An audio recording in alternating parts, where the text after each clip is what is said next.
और आज इस बड़े कार्यक्रम में आई हुई माता और बहनों, भाइयों, नौजवान साथियों, बुजुर्गों, पत्रकार बंधुओं, मैं सभी लोगों का आज आदरणीय बहन कुमारी मायावती जी के जन्मदिन के अवसर पर मैं आप सबको हार्दिक शुभकामना देता हूं और आदरणीय बहन कुमारी मायावती जी के दीर्घायु की कामना करता हूं। मेरे साथियों, बहुत सारी बातें हमारे वक्ता लोगों ने बताने का काम किया है। आज हम किसी के विरोध में बात करने के लिए नहीं खड़े हुए, हम केवल आदरणीय बहन कुमारी मायावती जी, जिनका पूरा जीवन देश और समाज के लिए, पार्टी के लिए समर्पित है, हम उनके बारे में बताना चाहते हैं। माननीय अरविंद गौतम जी ने थोड़ी सी बात बताने का काम किया। आप सब जानते बहुजन समाज पार्टी की राष्ट्रीय अध्यक्ष हैं और उत्तर प्रदेश में वो 4 बार मुख्यमंत्री रही हैं और उनके मुख्यमंत्री बनने से पूरे देश की मीडिया ने प्रजातंत्र का चमत्कार कह करके ये संबोधित किया था कि बहन मायावती जी पहली बार मुख्यमंत्री बनी 95 में। ये राजनीति का, प्रजातंत्र का चमत्कार था। और मेरे साथियों, आदरणीय बहन कुमारी मायावती जी जब मुख्यमंत्री बनती हैं तो माननीय कांशीराम साहब ने तमाम नारा दिया था, जो जमीन सरकारी है वो जमीन हमारी, एक नारा दिया था। और आदरणीय बहन कुमारी मायावती जी की जब उत्तर प्रदेश में सरकार बनती है तो 7 लाख एकड़ जमीन जो ग्राम समाज के खाते में दर्ज थी, उस ग्राम समाज खाते से खारिज करके तमाम भूमिहीनों को 1 एकड़, 2 एकड़, 1.5 एकड़ जमीन पट्टा में दे दिया। जो भूमिहीन थे वो जमींदार हो गए, जमीन के मालिक बन गए। ये खेतों में, दूसरे के खेतों में मजदूरी करने का काम करते थे। जो दूसरे के खेत में काम कर सकता है वो अपने खेत में भी काम कर सकता। तमाम हमारे इलाके के लोग पंजाब जाते थे कमाने। मैंने जालंधर में देखा, खेत में काम कर रहे लोगों से पूछा, हमने पूछा कहाँ आपका, कहाँ का रहने वाले हो? कोई कहता बिहार के रहने वाले, कोई कहता यूपी के रहने वाले। तो मेरे साथियों, आदरणीय बहन कुमारी मायावती जी ने पंजाब जा करके दूसरे के खेत में काम करने वालों को अपने ही घर पे रह करके, परिवार के साथ रह करके उनको इतना खेत दे दिया कि अपने खेत में वो काम करने लगे। आदरणीय बहन कुमारी मायावती जी ने काम किया। साथियों, आदरणीय बहन कुमारी मायावती जी ने उत्तर प्रदेश में जब वो मुख्यमंत्री बनती हैं तो कानून का राज चलता। पहली बार की सरकार में 4 महीना 13 दिन की सरकार में 1,45,000 चोर, गुंडा, लफंगा जो लोगों के ऊपर, गरीबों के ऊपर, किसानों के ऊपर, मजदूरों के ऊपर, रिक्शा चलाने वाले, काम करने वाले, उन सबके ऊपर अत्याचार करने का काम करते थे। तो पहली बार की सरकार में ही 1,45,000 चोर, गुंडा, लफंगा को जेल के अंदर डलवाने का काम किया, जेल की चक्कियां पिसवाने का काम किया, तो कानून का राज कायम हो गया। आदरणीय बहन कुमारी मायावती जी जब उत्तर प्रदेश की मुख्यमंत्री बनती हैं तो बैकलॉग की भर्तियां जो कांग्रेस के जमाने से खाली पड़ी थी, कैसे खाली होती है मैं बताना चाहूंगा। किसी विभाग में वांट निकला, पेपर हुआ, इंटरव्यू हुआ और जो उसका प्राधिकारी है, जो अधिकारी है, वो कह देता अगर उसको नहीं करना, शेड्यूल कास्ट और बैकवर्ड के लोगों को नौकरी नहीं देना है तो लिख कर दे देगा पन्ना पे, नॉट अवेलेबल, नॉट सुटेबल, उपलब्ध नहीं है, उपयुक्त नहीं है। ये कह करके फाइल बंद कर देता था और वो रिक्तियां पड़ी रहती थी। जब बहन जी उत्तर प्रदेश की मुख्यमंत्री बनी, ऐसी लाखों रिक्तियां थी, तो उन्होंने अभियान चला करके बैकलाग की, दलित और पिछड़े वर्ग की रिक्तियों को पूरा करने का काम किया। दूसरा काम, तमाम विभागों में वांट थे, आवश्यकता थी, खाली पड़े थे। आदरणीय बहन कुमारी मायावती जी ने उनका विभागवार वांट निकाल करके उनमें सभी पदों पर बैकवर्ड के आधार पर, शेड्यूल कास्ट, शेड्यूल ट्राइब के आधार पर और जनरल के आधार पर सबको नौकरी देने का काम किया। आदरणीय बहन कुमारी मायावती जी ने प्राइमरी शिक्षकों की भर्ती किया। आदरणीय बहन कुमारी मायावती जी ने पुलिस की भर्ती किया। आदरणीय बहन कुमारी मायावती जी ने पहली बार, देश में पहली बार ये काम किया, सफाई कर्मी केवल नगर पालिका टाउन एरिया में होते थे, महानगरों में होते थे, लेकिन धन्य है बहन कुमारी मायावती जी, उन्होंने लगभग 1,10,000 सफाई कर्मियों की भर्ती गांव-गांव में सफाई के लिए लगाने का काम किया और उनको राज्य कर्मचारी का दर्जा दिया। उस समय उनको 6,000 रुपया महीना वेतन मिलता था। तमाम लोग उस समय भर्ती में मुंह गुचकाते थे कि अरे अब यही सफाई कर्मी का पद रह जाएगा, ये ठीक रहेगा, सफाई कर्मी बनेंगे। लेकिन आज उन्हीं सफाई कर्मियों का मासिक वेतन 40,000 हो गया। अब मुंह में पानी आता कि वह समय भर दे हो तो मजा आएगा। तो कुल मिला करके आदरणीय बहन कुमारी मायावती जी ने तमाम नौजवानों को, जो बेरोजगार लोग थे, उन्हें रोजगार देने का काम किया।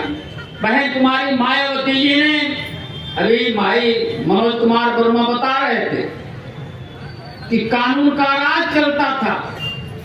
थाने में अधिकारियों के यहाँ कोई भी बसपा का कार्यकर्ता, कोई भी कार्यकर्ता ना भी हो, कोई भी आदमी अपनी समस्या के लिए अगर थाने में, तहसील में, डीएम साहब के यहाँ, कप्तान साहब के यहाँ अगर चला गया तो लोग उसकी सुनते थे। बहन जी के मुख्यमंत्री बनने से अधिकारियों का माइंड सेट होता है किस तरह का, वो उनके मन में ये भर जाता है। सरकार बनते ही अधिकारियों का मन में ये बात घर कर जाती है कि जो जितना गरीब है वो उतना बहन जी के करीब है। ये बात पैदा हो जाता है, अधिकारियों के मन में रहता। उनके काम सुने जाते थे, उनका काम होता था। और जिला में मान लीजिए 25 थाना है तो उसमें दलित का कितना थानेदार होगा ये निश्चित किया था, बैकवर्ड का कितना थानेदार होगा यह निश्चित किया था, मुस्लिम समाज का कितना थानेदार होगा ये निश्चित किया था, जनरल क्लास के कितने थानेदार होंगे ये निश्चित किया था। इस तरीके से सबको भागीदारी देने का काम किया था। और उत्तर प्रदेश की कैबिनेट में हर वर्ग को समुचित भागी देने का काम बहन कुमारी मायावती जी ने किया, चाहे अगड़ा हो, चाहे पिछड़ा हो, चाहे अल्पसंख्यक हो, चाहे दलित हो, चाहे बैकवर्ड हो, सबके लिए काम किया था। और बहुजन समाज पार्टी 14 अप्रैल 84 को बनी है। 14 अप्रैल 84 के पहले सन 1952 में पहली बार इस देश में चुनाव हुआ था। संविधान लागू होने के 2 साल के बाद चुनाव हुआ था और 84 तक पूरा 32 साल तमाम ऐसी जातियां थी जिनको राजनीति में कोई भागीदारी नहीं थी।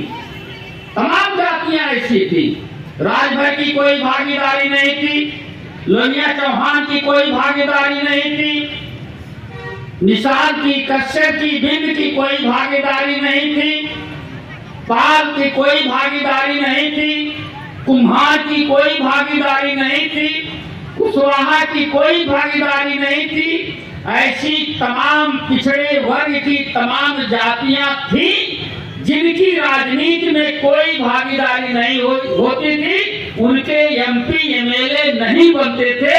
ये तो धन्य है मानवर कांशीराम साहब, धन्य है आदरणीय बहन कुमारी मायावती जी, जिनके बहुजन समाज पार्टी बनने के बाद से इन जातियों में नेता पैदा होने लगे। इन जातियों में पहली बार एमएलए बने, पहली बार लोक मंत्री बने, पहली बार एमपी बने, पहली बार इन लोगों को राजनीति में समुचित भागीदारी देने का काम किया।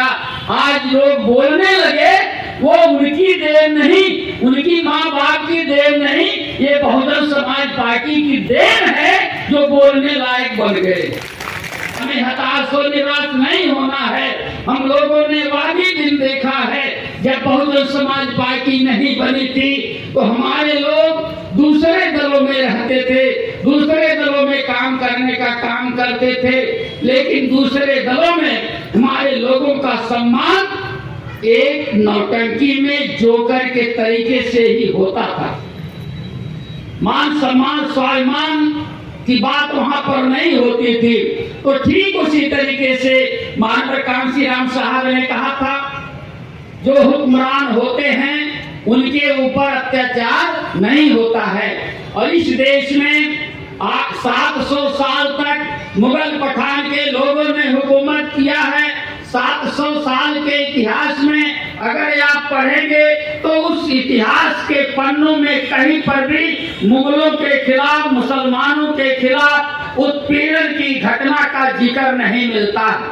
200 साल तक इस देश में अंग्रेजों ने हुकूमत किया है और 200 साल के अंग्रेजों के हुकूमत के दौरान किसी भी अंग्रेज के खिलाफ कोई उत्पीड़न की घटना का जिक्र नहीं होता है। ठीक उसी तरीके से आदरणीय बहन कुमारी मायावती जी उत्तर प्रदेश में 7 साल तक वो मुख्यमंत्री रही हैं। उन 4 साल के 4 बार के शासनकाल में आदरणीय बहन कुमारी मायावती जी के मुख्यमंत्रित्व काल में प्रदेश में किसी भी तरीके का किसी के खिलाफ कोई भी उत्पीड़न की घटना का जिक्र नहीं होता है। लेकिन आज मेरे साथियों स्थिति परिस्थिति बहुत बदल चुकी है और आज बड़े पैमाने पर देश के अंदर उत्पीड़न होता है, अत्याचार होता है। अभी जौनपुर में 5 तारीख को पत्नी दोनों खेत में काम करने गए सुबह सुबह, तो बगल वाले खेत के जमींदार ने अपने खेत के किनारे किनारे बिजली का तार लगा दिया था और वो पति उसका वो खेत मेड़ पर चल रहा था तो उसमें करंट आ गया और करंट आ गया, वो मर गया। वो मर गया तो खेत का मालिक ने सोचा कि ये इसकी औरत देख ली है, इसलिए उसकी औरत का भी गला दबा करके मार डाला, नहर में फेंक दिया।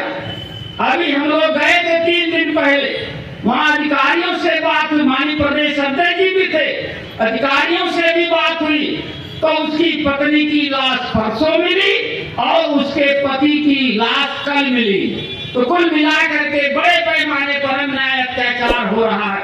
अभी कुशीनगर में लड़कियों को नंगा दौड़ा दिया गया। मेरे साथियों, ये जो कुछ हो रहा है ये देश और संविधान के खिलाफ है, लोकतंत्र के खिलाफ है और ये सब घटनाएं रुकनी चाहिए।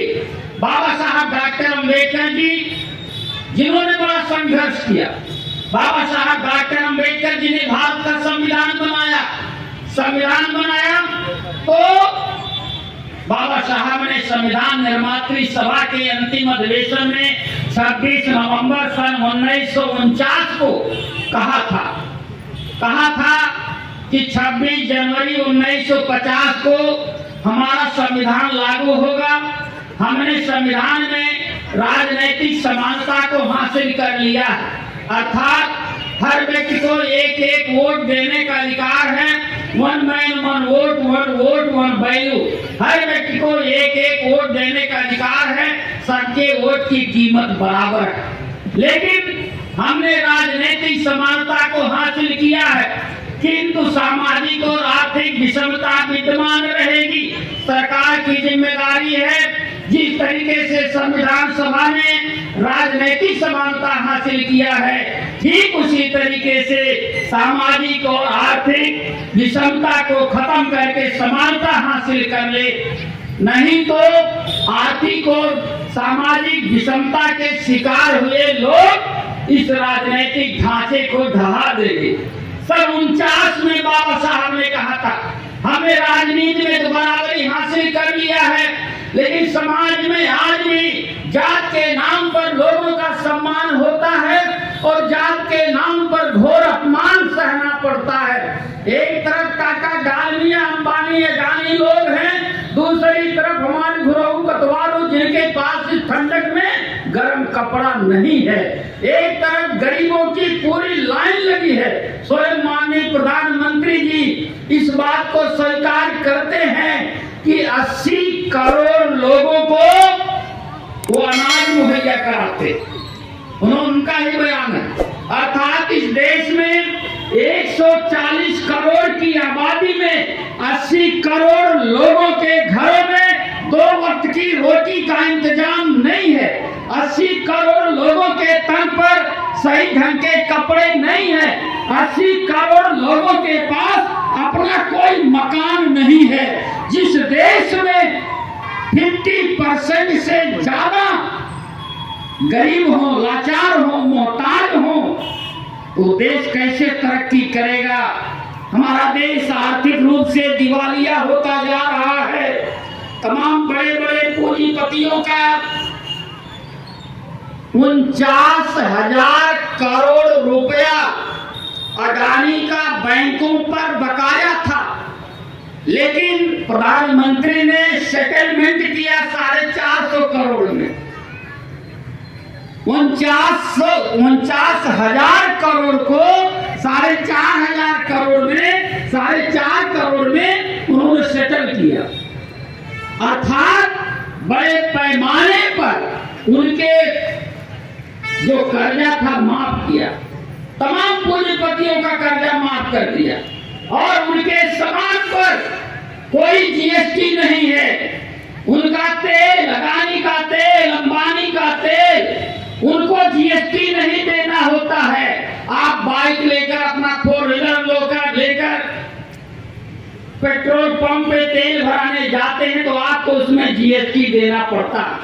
कापी किताब पर हमारे छोटे छोटे बच्चे जो स्कूल में पढ़ने जाने की तैयारी कर रहे हैं, उनकी पेंसिल पर, उनके स्लेट पर, उनकी कॉपी पर, उनके किताब पर जीएसटी देना पड़ता है।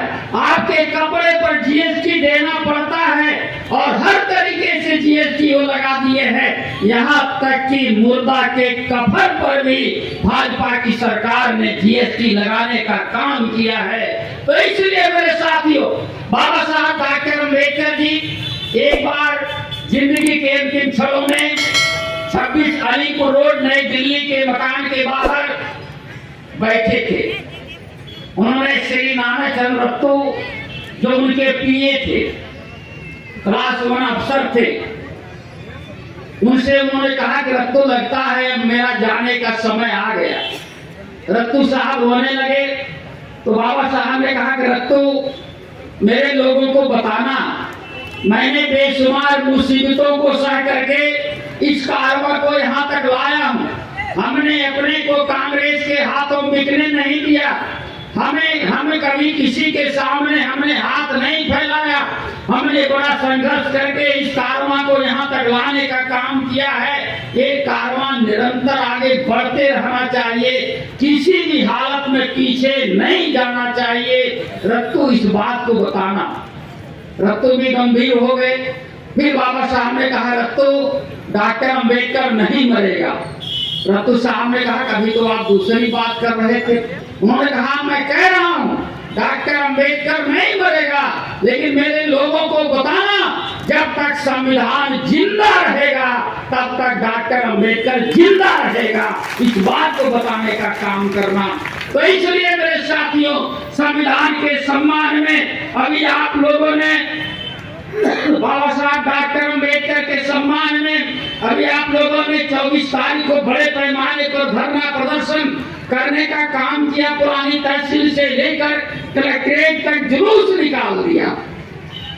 मेरे साथियों, जब भी ऐसे आयोजन हो, जब भी आदरणीय बहन जी का निर्देश मिले, सूचना अगर आपके कान तक पहुंच जाए तो आप अपना घर परिवार छोड़ करके पार्टी के आंदोलन में, कार्यक्रम में आने का काम करें। और आज ये वो भीड़ बड़े पैमाने पर यहाँ दिख रही है, ये किराए की भीड़ नहीं है, ये बहुजन समाज के लोगों की भीड़ है।